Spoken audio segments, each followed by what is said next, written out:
کثیفه لحیه خفیفه چیست؟ یعنی چطور بفهمیم که ریش زیاد است کم کم و زیاد از کجا بفهمیم؟ یک قاعده کلیش چیست؟ یک قاعده را بگو که ما با مو قاعده هر کسا برابر کردیم، بگیم ریش زیاد است و ریش کم جداش کنیم. نه نمیشه کسایی باشه ریشاش هم با کسای ریشاش هیچ قسم فرقش کنیم. می علما اختلاف کردن. بعضیا گفتن مرجع در اینجا عرف است. عرف مردم چی میگه؟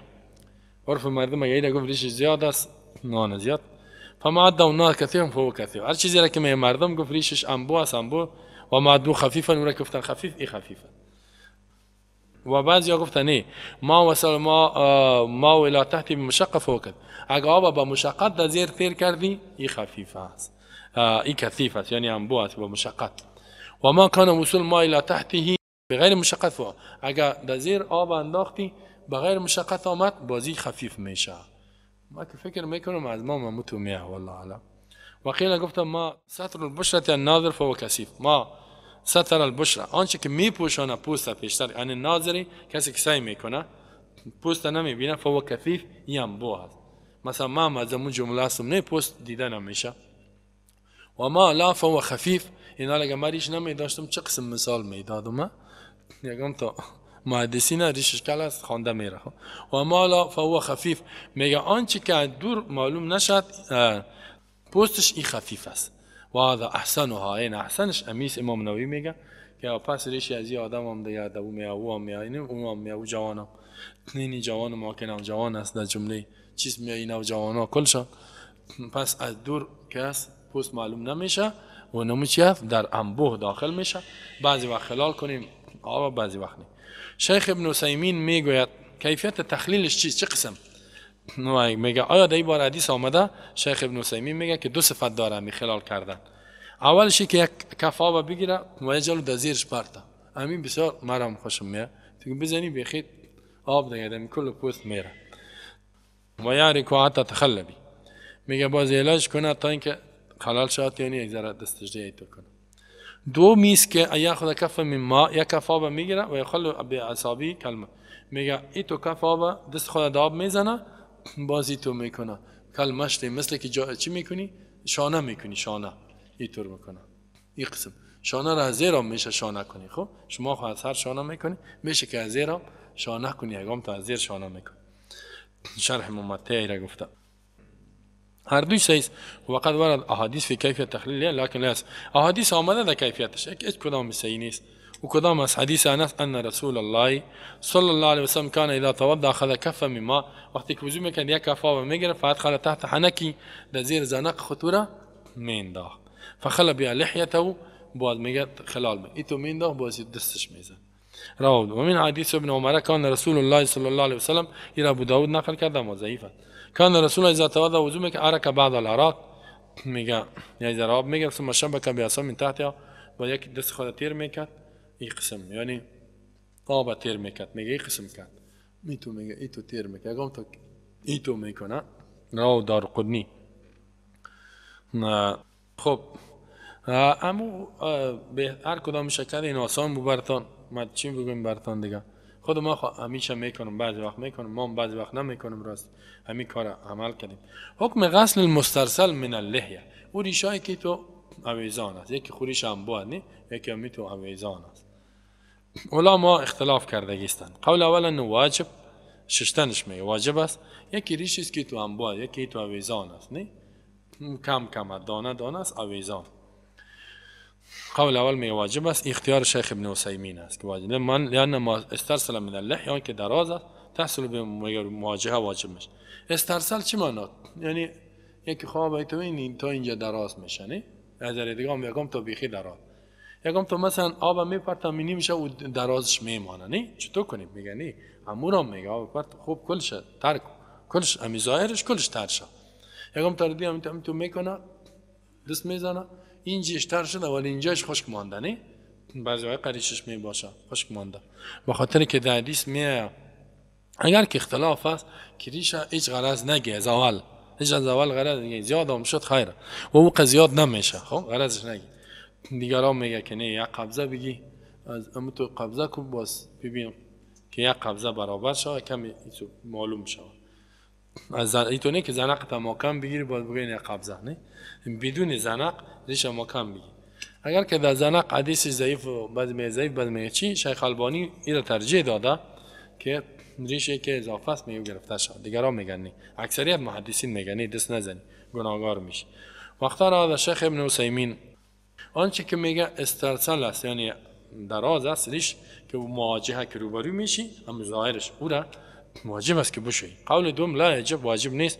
قالوا چرا؟ لان الله امر بغسل و الا امر کرده روی بشوی محل فصل روی است و آنچه که در حدود روی است ریش دراز خود میگه در حدود نمیاد.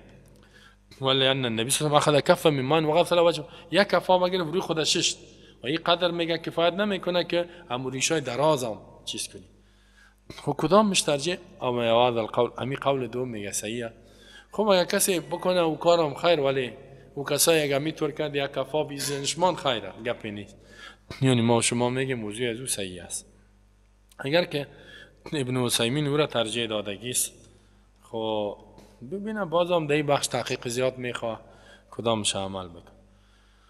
خب ما شما در بخش اخلال لحیه هم خواندیم. یک حدیث دیگه است عبدالله ابن یزید النبی صلی الله علیه و آله اتي بثلثي مد فجعل يدلك ذراعيه اخرج احمد و سوى ابن خزیمه. خب چقدر مقدار یعنی انسان آب وضو کنه؟ ما شما خب بسیار اسراف میکنیم. چی مقدار باشه؟ پیامبر با چقدر مقدار وضو میکنه همیان مهمه. به خاطر پیامبر کسی که فمن زاد زیاد بکنه 3 بار فقط تعدى تجاوز کرد ظلم و عصا 3 فتوا داد تجاوز کرد ظلم کرد بد کار کرد 3 بار زیاد. یک حدیث صحیح است که عبدالله ابن زید میگه ان النبی صلی الله علیه و سلم یقینا رسول الله صلی الله علیه و آله بثلثی مد یا آمد یا آورده شد برش 2 حصه مد فجعل یدلک ذراعی شروع شد که امید هر دو دستای خودم میمالید. ذراع یعنی دست تا اینجا تا اینجا میمالید. و سوى ابن خزیمه این حدیث امام احمد روایت کرده ابن خزیمه میگه صحیح. ثلثی مد به ضم میم و حدش کیل شرعی یک پیمانه است. مد یک پیمانی شرعی یک رطل است و مد است و چند چیز است. و هی ملء کف الانسان معتدل. یک انسانی معتدل باشه میگه یک کف آب ایتو که بگیره اذا مال اردوش پر کنه و مد یده بهما خوب پرش کنه. این مقاب است که پرش کنی این مقاب پر کنی این کتین قاب. مد که است ربع سا به اتفاق فقها 4/3 سا است. سا پیمانه را می پیمانی اهل مدینه 4 حصه از او. خب پیمانی مدینه آل در بعضی چیزا گفته که 3 لیتر است یک پیمانه. 4 حصه از او یعنی 3 لیتر 3 لیتر 4 کو یعنی 1 لیتر 750 نه 750 چی میه از دیگه میلی میه نه میلی لیتر 750 میلی لیتر 1 لیتر 25% دیگه شام کم 750 میلی لیتر این یک مد است. اینال پیامبر صلی الله علیه و خب اگه این تو باشه ثلثی می 2 ثلث مد یعنی مد 3 حصه کو 2 حصهش یعنی 2 حصهش که است یک کف بگیری یک 2 دانه میشه. به این قاب میگه وضو میکرد که 75% ما شما 1 لیتر جدا کنیم و میدمی آبا او را معلوم کنیم دابی که مدنی است نه 1.5 لیتر است میکلانا نمیشه چیز کنین کم کنین با از اون 25% دیگه شام کم کنین ببینین چقدر میشه. من فکر میکنم شاید همین خورترکانه شاید به مون برابر به همین آب مدنی خورد که است. آب مدنی خورد یا میای زیر کلان است از این کده خورد از این کده خورترکا یعنی از یک هفته‌آور خب من فکر میکنم که 3 دانه از رو پرتی یعنی یک هفته‌آور یک حصهش این هفته‌های عامی که ما استفاده میکنیم. یا پیامبر میره آورد فجعل یدلکو ایتو می مالید ذرایه. ما هو الدلک ما هو الغسل. دلک مالیدن و غسل چیست؟ ششتن و مالیدن چی فرق داره؟ دلک میگه امرار الید الغاسل علی العضو المغسول مع الماء فهو خاص بالاغسال. تیر کردن آبی که میشویه با مو عضوی که ششته میشه با امرار آب تیر کنی یعنی بمالی. این خاص است با اعضایی که ششته میشه. غسل جریان آب اصاله یعنی آب میپرتی اعلا میدی با اعضا. دلگیره میگه که تیرش میگه تیری که میمالی. اگه آب مثلا در میزبستان ما شما ایتو پرتیم تیر نمیشه اما ایتو که دست میزنیم آب در پوست داخل میشه نه در داخل تر میکنه. و علی هذا فالدلک غسل و زیاده. دلک ششتن هم میگه ولی زیادت از ششتن هم میشوی هم خوب داخل میکنی آب تا بین پوست. چرا؟ لان الغسل لا اشترط فی امرار الید علی الوضوء. غسل می شرط نشده دی تیر کردن دست دا عضو که دست دا عضو تیر کنی. در غسل که است امیتو کردی آب انداختی همو صحیح میشه، اما در دلک که است خوب چیز میکنی میمالی. ذکر مقداری که وضو میکرد پیمبر هم او چیست روایت شده که توضع به مد با یک مد وضو کرد، نه مثل که در حدیث انس آمد قال کان النبی صلی الله علیه و سلم یغتسل بسای، با یک سا یعنی 3 لیتر آب غسل میکرد. اونمو 2 دانه آب مدنی را پرتین شما با او غسل میکرد. اوه ما شما خب به حساب سطل کوره حساب کنیم 3 حصه سطل میشه 3 مثلا ما شما چندین سطل آب میپرتیم، نه هنوز هم میگیم پرتو واقعا در افغانستان گفتم بسیار اسراف است. در حماما خو رک علاقه 10 سطل 20 سطل آب میپرتم. خوشم میگم تو کار نکنید. اگر در دریا هستین خیر، ولی این که آب ذخیره آبای ذخیره بسیار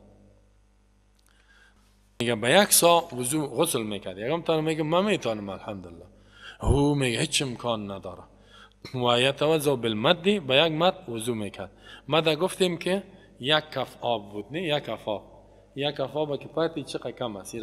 مثلا کنین یکم دفعه در یک چیز که پرتین 1 کف آب نگذر بازی تو که بگیرین و چطور میشه. بعضی وقتا مثلا ددان خودم میدم در بینیام دانه تو میکرد بینی را باز چیز میکرد هم 1 دان 3 دان هم ددان هم بینی هم ددان هم 3 تا بعد از او روی چی میکرد میشه.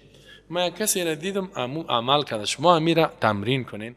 تمرین که کنین تو میشه. یک در عجم الحمدلله زیاد رفتیم در اونجا یک افریقایی را دیدم اینا میتونه زمین آبکای خورد آورد. او آبای خوردی کلان است، او را آورد نیم آب داشت، نیم آب شام آزان دادن این چی کرد وضو را شروع کرد. تو میگرفت دستای خودم 3 دفعه در دهن آمده بینیم من ایران بودم چقدر برکت کردم. بعد در روی 3 دفعه دستا پایا هنوز یک ذره دیگه شم در سر بالا کرد. او ایران ماندم که چقدر چی کمال داشت. تعجب کردم من. والا راستی من خودم بازم تمرین نکردم. ما چون نکردیم یادم نمانده که او یکم دفعه وار خطا سیاب وضوخانه دور است همه قاب وضو کنی که جماعت از پیشت نره و همی کار کرد. بسیار تعجب کردم. آفرین. ما گفتیم بسیار حدیث خوانده بوده قگپ هم میفهمنی. ما و شما اگه قاب بتیم میگه با 1 دلاب تنها استنجایش نمیشه. خود دیگه ایرابان میگه وضو کرد با مد. در حدیث انس آمده حدیث بخاری مسلم کان النبی صلی الله علیه و سلم یغتسل بالسا، با 1 سا 3 لیتر چی میکرد غسل میکرد. و یتوضا بالمد و با 1 مد آب که 1 لیتر هم کم است چی میکرد وضو میکرد. ورد ثلثی مد میگه 2 ثلث مد آمده یعنی مد 3 سکو 2 سش این مد که است یک قدر 3 سکو 1 سیزیر هم کم کو که تی وضو کده مثل که وعد اقل ما ورد انه توضا کمترین چیزی که پیمبر وضو کرده است که از 1 مد یعنی 1 سیدگی زیرم 3 سکو 1 سیدگی رم کم کنم و گپ و افریقایی ما فکر میکنم میشه یا شاید او دیگه هم کمتر بوده باشه. صنعانی میگه فثلثا مد و اقل ما ورده، کمترین آن چیز که از پیمبر وارد شده که وضو کردگی یعنی کمترین آب می بوده. و اینطور میشه که او که نبود 3 بار شرط نیست، یعنی 1 بار کفایت میکنه. به 1 بار خود میشه و فرض پورم 2 بار میشه زیاد بود 2 بار می کارو بکن. و روایت انه توضا بثلث مد. اوه میگه با ثلث مد یعنی هم 1 3 سکو 1 سش وضو ایتو میگه آمده. صنعانی میگه ما حدیث انه توضا بثلث مد فلا اصل له. ایتو حدیث آمده اما او اصل نداره یعنی ثابت نیست که قواب 3 سکنیم و 1 سیزی ای خوبی خیلی که این میگه آمده. و ورده فی نصف مد آمده حدیث میگه لکنه حدیث لا یصح. نیم مد حدیث صحیح نیست و 1 ثلث مد که 1 مد 3 سکنی یعنی 75 میلی لیتر 3 سکو با 1 سش او هم صحیح نیست. نصفش هم صحیح نیست اما 2 ثلثش صحیح است. حدیث کام 2 سش. قال الشوكاني میگه ما حدیث انه توضا بنصف مد فخرج الطبراني بيقي الحديث ابي امامه وفي اسناد سلط ابن دينار است و هو متروک یعنی ترک شده حدیثش قبول نیست. ضعيفة. وهذه الروايات تدل على أن المسألة تقريبية، يعني مسألة تقريبية، وأن ليس هناك شيء محدد، يعني چیزی نیست که معین باشه. مهم است عدم الاسراف. مهم چی است که اسراف نشه. کوشش کنین هر قدر آب کم مصرف کنین و خوب وضو کنین. این بسیار درجه داره. واقعا با شما لذت می وضو را میفهمین.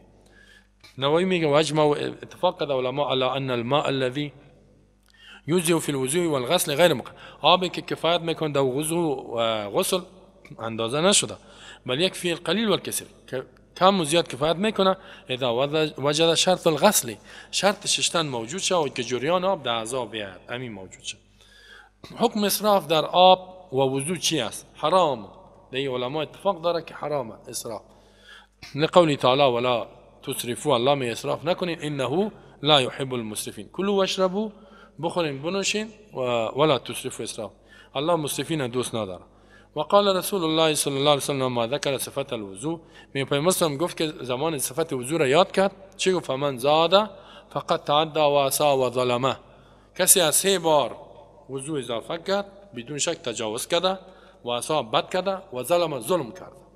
3 فتوا داد. تجاوز، کسی که متجاوز هستی، بدکار هستی، ظالم هستی، یعنی در اسراف کرد. این حدیث صحیح آمد. حتی بسیاری بدعت گفتم. یعنی در وضو خب ما گفتیم گناه معاون میشه، این کار کردی گناه رو به خود کسب کردی. وقال صلی الله علیه وسلم پیامبر میفرماید سیکون فی هذه الامه قوم یعتدون فی الطهور والدعاء. این حدیث میگه این قوم گفت در امت ما قوم میآید، در امت ما که تجاوز میکنن در پاکی و دعا. یکی در دعا تجاوز میکنن، تو دعای چی میکنن که با من ایرا بتی خانه 3 منزله نباشه یا الله قبول ندارم، کم نباشه 1 منزله قبول ندارم، موتر اگه میتی ندارم، سوزوکی را نختی یا الله، کرولای 90 2008 اگه میتی بتی نمیتی اجنتی. این نمی تجاوز است. یا زن نداره مجرد در بدر میگرده، یا الله اگه یک زن خوب جوان اینی ساله باشه، 18 باشه، 16 باشه، این زیبایی میتی بتی نمیتی دیگه شکار ندارم. این نمی تجاوز در دو است. و اگه زن است میگم یک بچه که اینی صفت ای صفت ای صفت باشه خوب نداری دیگه ش قبول ندارم. زندار خود نمیگیرم، ما خط خود تعهد کردیم. در دعای خود میگه زندار نصیب نکنی یا الله و ما. این دعا تجاوز است. بگو یا الله یک شوهر خوب خانم است، تقوادار، این مهم نیست زن داره نداره، و یک زن خوب با تقوا، دلش مجرده، دلش بیوست، هر چی که است. خب این قسم مجرد هم هستین 40 ساله را بگیرین. خب این بس هم 40 ساله را گرفته. اگر حال یک جوان بگوی بیا 40 ساله را بگی جنگ میکنه کتیم نی خاطر در بام بالا میشه و خود از بالا زیر میپرد. اگر دختر را بگویم بیا اینی مرد بگی 50 ساله یک زن هم داره، او میگه خب من خود در دریا میپردم. حکم دلک اعضای الوضو، این در طهور تجاوز که اسراف میکنن. دلک اعضای وضو چی است؟ حکمش مستحب، علما میگه مستحب است. حدیث باب است ولأن ذلك من الاسباغ المستحب، از اسباغ مستحب، والقول باستحبابی و قول جمهور اکثریت علما میره میگه. مثلا احناف اینا دیگه، شافعی، مالکی، کسی با وجوبش گفته که واجب است که دلک مالیده شود. خوب میگه بله. بعض علما با وجوبش گفته فرض است که کسی خوب دست نمالید میگه هیچ وضوش نمیشه، کم کم آب همین تو کرد یه تو کرد نمیشه. قول مالکی استدلال کردن به حدیث باب نه که پیامبر میمالی، و قیاس با تیمم کردن، زیرا تیمم که است شرط شده امراریت فکدان. یعنی در تیمم اگه همین تو دست خوب چی نکنی نمیشه، نه دیگه هم همین تو. خب دلایل ازی که بعد وجوبش دلالت میکنه او کدام است؟ حدیث عمران ابن حسین است. حدیث است که حدیث صحیح بخاری نقل کرده. صلی النبی صلی الله علیه و سلم بالناس، به مردم پیامبر نماز داد. فلما انفتل، هر وقت که مردم انفتل مثل نماز جدا شد، اذا هو برجل معتزل لم يصلي مع القوم، دید که یک نفر دور ششته به همراه قوم نماز نخوانده، همراه مردم. قال پیامبر گفت ما منعک یا فلان ان تصلی مع القوم، چی چیز تو مانع شد که به همراه مردم در جماعت نامدی؟ چرا؟ قال گفت امی مرد گفت اصابتنی جنابه ولا ما، جنابت به من رسید آب نبود. قال پیامبر گفت علیک بالصعید، با بالای تو خاک پاک کفایت میکرد، فینه یکفیک کفایت، چرا تیمم نکنی؟ ثم قال و بعد گفت بعد ان حضر الماء، بعد از اینکه آب آمد شوف اذهب فافرغه عليه، برو ایرا برد بریزان، فافرغه بریزان، یعنی نگفت که بمال، یعنی ایرا در وجودت ای تو پرت آب در وجودت، ای تو نگفت که بمال کل بدن تا بمال. خب از این فهمیده میشه که یعنی کسی در یک نار نه در سردی ها نار سرد آب گرم هم خدا پرت و پس استاد چه غسلش میشه، یعنی مالیدن شرط نیست دیگه، همین داخل شو پس خدا بکش پاک شدی. یکم تا که هست نه دایی آبای یخ که یخاب میاره خدا میپرته ای که میمالا و میمال خدا به مرگ میرسانه. فالرسول صلی الله علیه وسلم لم یطلب منه الا افراغ الماء لجسدی، پیامبر از طلب نگن مگر ریختاندن آب در جسد، کل آب پرت و خلاص. ولو كان الدلك لازما لاخبر النبی، اگر دلک لازمی میگفت که بمالی بدن تا کل جایش آب، میگفت آب که انداختی صحیح. و حدیث عایشه چقدر اسلام آسان است. فی صفت غسل النبی، در صفت غسل پیامبر می ثم غسل سایر جسد خود شش، دیگه نگفته که مالی ده. و حدیث ام سلمه قالت قلت یا رسول الله اینی امرأة اشد ظفر رأسی افانقذه لغسل جنابتی قال انما یکفیک ان تحثی. ام سلمه خانم پیامبر است و جمله یک خانمای بسیار هوشیار و بسیار فهمیده حدیث نقل کرده بعد از عایشه رضی الله عنها. این بیوه بود که را گرفت مثلا 6 اولاد داشت، پیامبر با امر ازدواج کرد. این گفت این امرأة من یک زنی هستم اشد ظفر رأسی، همی موی زلفای راس خدا بسته میکنم در پشت. افانقذه لغسل جنابتی، وقتی که جنوب میشم آیا ای را غسل کنم، یعنی همی بافتش غسل کنم و آب در بخش موی برسانم. قال پیامبر برش گفت که نه انما یکفیک، یقینا بر تو کفایت میکنه ان تحسی علی راسک ثلاث، می بسرت 3 چیز آب پرت، یعنی تو 3 مشت آب پرتو همین کفایت میکنه. ثم تفیدین علیک الماء، بعد از در بدنت پرتو فتطهرین پاک میشه، یعنی آب پرتو 3 دانه در میسر انداختی بعد اینطوره که بمالو چیکو رواه مسلم. پس این دلیل است که لان الدلک یعنی مالیدن واجب فرض نیست، مستحب است، سنت است. و الا لما طهرت بمجرد، اگر نه نمش پاک نمیشد که آب پرت نه بمجرد افادت آب الاکو. ولان الله امر بغسل اعضاء الوضوء، الله امر کرده به شستن اعضای وضو، ولم يتعرض للدلک، الله نگفته که بمال. و کان الاحادیث التي بینت فروض الوضوء، و حدیثی که می فرض های وضو را بیان کرده لم تتعرض للدلک، دلک مالیدن بیان نکرده. فدل على عدم اشتراطی و سعت الوضوء بدونی، این دلالت میکنه که شرط نیست و وضو بدون دلک و مالیدن چی میشه؟ صحیح میشه. دیگه دلیلی است که ان الله امر بتطهیر هذه الاعضاء بالغسل، والغسل اسم لامرار الماء على موضع من غیر دلک، میگه الله امر کرده و پاک کردن این اعضا به شستن، غسل میگه تیر کردن آب، میگه انداختن آب به مکان بدون از اینکه بمالی. قال النووي رحمه الله میگه مذهبنا ان دلک الاعضاء في الغسل، مالیدن اعضا در شستن، و فی الوضوء سنت، این سنت لیس بواجب، واجب نیست، فرض نیست، یعنی اگه کسی دلک نکرد وضوش میشه. فلو افاض الماء علیه، اگه آب بریزانه به بالغ فوصل به آب به برسد ولم یمسه بیدی، بعد دستای خود می دست نزن آب پرت، او انغمس فی ماء، یا آب زیاد میتو کرد 3 دفعه یا 1 دفعه، یا می خود انداخت آب نر بود یا غوض بود می خود انداخت چا بود پس خود کشید بس همین کفایت میکن. او وقف تحت میزاب، تحت میزاب ناوره میگه، ناوی نمی بام استاد شد آب آمد ترش کرد نه در فرق شفتید کل بدنش بس. او تحت المطر ناویان، یا در زیر باران استاد شد نیت از این داشت که چی شود؟ پاک شود. میشه یکم جای کسی نیست لباسای خود میکشه یا تنها یک زیر تنبانی را میمونه استاد میشه. فوصل شعره و ای آب باران ام در مویش رسید و بشره در پوستش هم رسید، اجزا کفایت میکنه. وضوء او ام به وضوش کفایت میکنه و ام به غسل و شستنش. و بهی قال العلماء کافتا، بیگه میگه تمام علماء می فتوا را داده الا مالکن، مگر امام مالک میگه تا که نمالی نمیشه. و المزنی، امام مزنی از مذهب شافعی، انما شرطاه، یا شرط کردن فی صحت الغسل والوضوء، در صحیح شدن غسل یعنی غسل بدن کلش و وضوء در 2 شرط است باید بمالی. خب دلایل از اینا چیست؟ میگه واحتج اصحابنا بقول سمل ابي ذر زنوا فاذا وجدت الماء فمسي جلدك ولم يأمروا بزياده. خب اصحاب ما یعنی حنابلة چی میگن؟ مذهب حنبلی هم میگه دلک واجب نیست. دلیل از اینا چیست؟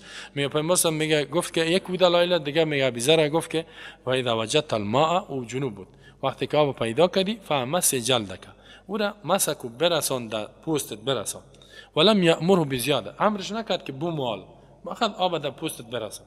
و حدیث صحیح و له نظائر کثیر من الحدیث، این حدیث صحیح بسیار مثالای دیگه هم داره. وقال رحمه الله إمام فرمات إمام نووي واتفق الجمهور، جمهور علماء اتفاق کرد على أنه يكفي في غسل الأعضاء یا غسل الأعضاء في الوضوء، در شستن اعضاء در وضوء و غسل جریان الماء الأعضاء، شستن جریان آب در اعضاء، ولا يشترط دلق مالیدن می شرط نیست. وانفرد مالک و المزنی، تنها میگه امام مالک مزنی گپ گفته، گپشان میگه اعتبار داده نمیشه چون که شافعی. وقال ابن قدامه رحمه الله میگه ولا يجب عليه امرار يدي على جسدي في غسل والوضوء، نه میگه واجب نیست تیر کردن دستش در جسدش در غسل وضو، یعنی در جسد تیر نه، یا با که انداخت کفایت میگه، اینطوری که بو مالایی طرفو ما شما با کسایی که چی میکنن نه مذهبی هم هستن نه دستش نمیرسه بخی تو میمالا، یک تا دیگه میگه بیا میره یک دست دی شکی شدیم من. حنفی هم هستی بازه قسختی رو در سرت نبیر، حنفی میگه آب انداختی خلاص. و اذا تيقن او غلب على ظنه وصول الماء، وقتی که یقین کرد میگه در گمانش آمد که آب رسید به تمام جسدش رسید بس. و هذا قول الحسن، ای قول امام حسن بصری، امام نخعی، شعبی، حماد استاد امام ابو حنیفه، ثوری، اوزاعی، ثوری هم محدث چی است مجتهد است، امام است، امام اوزاعی امام اهل شام، امام شافعی، اسحاق اصحاب الرأی یعنی ابو حنیفه، امام محمد، ابو یوسف، اینا کلش. وقال مالک، مالک میگه امرار یدی الی حیث تنال ید واجب، رساندن دست هر جایی که آب میرسه واجبه، دست در اوجا برسه. خیلی پشت چطور کنیم میگه سخت شدنی، خصوصا کسای چاق باش اون میگه دست در هر جایی برسه، این سخت شد. خواهی بعد میگه چقدر توان داره، این تو نمیگه که حال دیگه بیا این نفر کرایی بگی، میگه چقدر که در توانت هست امو او که نمیرسه و خونه توان فتقوا الله ما استطعتم، ولی تا که میرسه دست برسانه مساره بمال که آب تیر شود. خب وقال ابن تیمیه، ایگه بخش خلاص میکنیم خلاص میشه، خب ایگه آخر میشه. ابن تیمیه میگه و اما دلک البدن فی الغسل یا غسل، مالیدن بدن در غسل و دلک اعضای الوضوء، اعضای وضوء در وضوء فیجب، میگه واجب است. اذا لم یعلم وصول الطهور الى محل بدونی، وقتی که نفهمه که آب در محلش بدونش نمیشه، میگه اگه فهمیدی که آب در اوجا نمیرسه بدون این کارا بکن، اینطور میگه یکیش خود شاید سایه مثلا تابستان باشه، آب که میپرتی خوب بدن نرم است و آبم چی است میشه، دمی سردی خو نمیشه نه، دمی صورت این میگه بمال دیگه واجب است، میگه بمالی در سردی. این خوب یک فیصله کرده ها، به می خاطری را شیخ الاسلام میگن ها، بسیار فیصله خوب کرده، کسی قبول نمیکنه بلا در پسش، ولی بسیار عالم کلانه این کتاباش که بخوانی میفهمینی. میگه تسمعوا بالمعیدی خیر من تراو ستعرف قدره ان فتح فاو، قدرش وقتی میفهمی که دهن خدا باز. علم ازیره که بخوانی کتاباش ماشاءالله بهره تماما احادیث تماما، ولی با وجود در کدام جای که اشتباه کنه ما نظرش رد میکنیم قبول نمیکنیم، ما امام ما این نیست، ولی بسیار یک آدمی است عالمی است که بسیار عالم فهمیده و کلانه، بسیار دلایل میاره بر ما. اسلام یعنی به حساب دلایل آسان کرده، خوب آسان کرده که خوب دلایل جمع میکنه و جمع میکنه، خاطری که 4 مذهب بیان میکنه، حتی 5 مذهب بیان میکنه. ابن تیمیه میگه که دلک بدن در غسل و دلک اعضای وضو در وضو مالیدن فیجب واجب است، فرض است. اذا لم یعلم، وقتی که آدم نفهمه وصول الطهور رساندن یعنی آب را الی محلی در محلش بدونی، یعنی بدونی از این نمیفهمه که آب رسیده یا نرسیده، آب میپرته نمیفهمه رسید، با میجا بماله که یقینی میشه که اینجام رسید، این مالیدم اینجام رسید اینجام رسید، این را میفهمه ها. اگر فهمید که آب انداخت که رسیده بس دیگه، آب زیاد کمی باشه انسان میفهمه، با دلک ضروری نه. مثلا مثل باطن شعول کثیفه، اونم موهایی که انبوه هست نه باطنی هستی، اگه آب پرتی خود نمیفهمی، این را میگه بمالی که معلوم شد. و این وصل طهور بدون اگر میگه طهور و رسید بدونش پس مستحب است که بمالی، واجب نیست. در شرح عمده میگه رأی تو، نظر تو چیز به قول کسی که می وجوب میگه قیاس به تیمم. تو چی میگی؟ کسی که میگه قیاس به تیمم کرد. ابن قدامه میگه ما قیاسش به تیمم بعیده. راستی که امام مالک رحمه الله به تیمم قیاس کرده بعیده، دوره. چرا تیمم الله امر کرده در این مسح و امسحوا، او خو با او قیاس اینه. این دلیل امام مالک رحمه الله ضعیفه. والمس لا يكون لبدل اليد، مس نمیشه تا که دست نمالی کی میشه. و یتعذر فی الغالب امرار التراب الی، می در اکثر اوقات خاک تیر کردن در دست و روی بدون همین مس نمیشه خاک چیز کن الا بالید. متى يكون الدلك واجب؟ در کدام صورت دلک واجب است؟ میگه اذا کان اتمام الوضوء يتوقف على الدلك آین. وقت دلک واجب میشه کل علما میگه که وضو بدون دلک ناممکن. همین سردی همین تو سگ همین تو پرتی هیچ میبینی خشک، بعضی ها بدنش خشک است که میلا میتی هیچ همین تو پس ای تو کنی خشک میشه. در این صورت میگه باز بمالی. میفهمی که آب انداختم هیچ معلوم نشد که میتر شد که یکون ما قلیل، مثلا آب کم باشه یک صورتش آب کم بمال. از آب کم میتونه انسان میتو تر کنه و بماله همین میشه بماله بسیار با آب کم. پاونا یجب امرال یده، فرض است می تیر کردن دست، هر عضو بدن دست تیر کنی. من باب ما لا یتم الواجب الا به فواجب، از این بابی که واجب تمام نمیشه مگر توسط از واجب است. یعنی واجب ششتن از این نمیشه مگر بدل این کار آب کم باشه یا زمستان باشه، آب سرد باشه، آب گرم میشه. دمی با گرمی که بدنم نرم می باشه، نه در سردی بدنم سخت است و آبم سرد است، اون کم هم باشه این بیخی مشکلات است. میره دست دیگه این بود احادیث در این بخش. وقت ما شما پوره شد، انشاءالله در حدیث 42 رسیدیم. بسیار احادیث خواندیم. الله بر ما شما توفیق عمل نصیب کنه. و صلی الله علی نبیه محمد و علی آله و صحبه.